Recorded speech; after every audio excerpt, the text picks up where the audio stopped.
Mga balak verso clippings Part 4 Ang mahinungdan.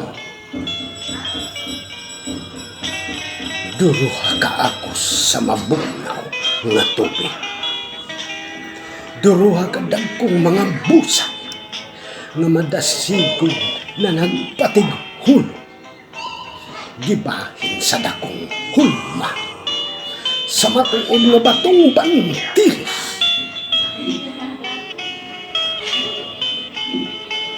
Bulahan kami pinanggap kong mga gilikan. Puno sa garbo ug dungog nga dili hilabwa.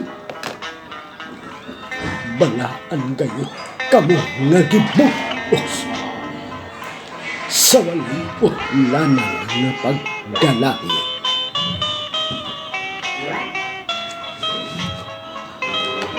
Mapugnan pa ang bulog sa dakong baha. Dili lamang ang tanghaga sa gugma. Makabuang usahay ang maong pagbato nga muhatod ngadto sa pintas nga kapildihan.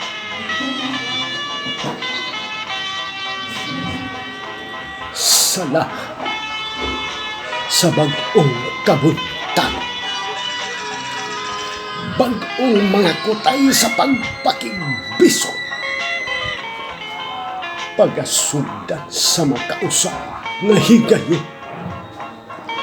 sala sa hingpit nga kapiskat, sa kinatibok ang dugo o kalawasan.